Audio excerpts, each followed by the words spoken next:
In today's video, I'm going to teach you how to manage your Grammarly subscription. This includes everything from viewing your details, making changes to your plan, and even canceling if you find it's not quite what you need.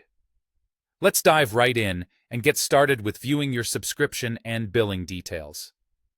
First things first, you'll want to log in to your Grammarly account.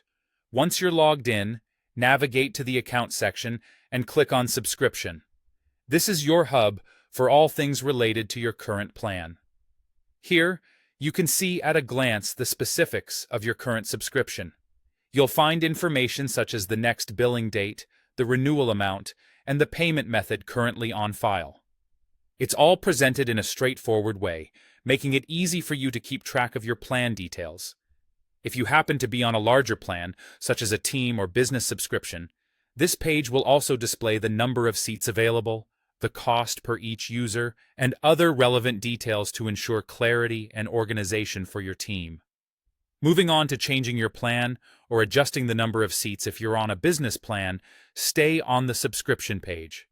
Here you'll find an option called Update Plan in the Plan section.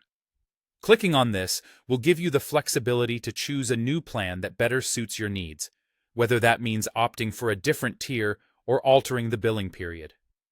Once you've made your selection, confirm the change. Do note that these adjustments will take effect starting from your next billing cycle. If you're managing a team or business account, you also have the option to change the number of seats, increasing or decreasing based on your current requirements. Keep in mind that any changes made might be prorated, meaning your billing will adjust accordingly. Finally, let's discuss canceling your subscription if you find it's not meeting your needs anymore. To do this, go back to the subscription section within your account. Scroll all the way down until you see the option to cancel subscription. Click on this, and you'll be prompted to confirm your choice and perhaps select a reason for your cancellation. It's important to confirm everything to finalize this process. Once canceled, you'll continue to have access to premium features until the end of your current billing period. After that, your account will automatically revert back to the free version of Grammarly. A crucial note here is, if you initially subscribed through the App Store on iOS or Google Play on Android, you'll need to cancel directly through those platforms instead to ensure everything is processed correctly.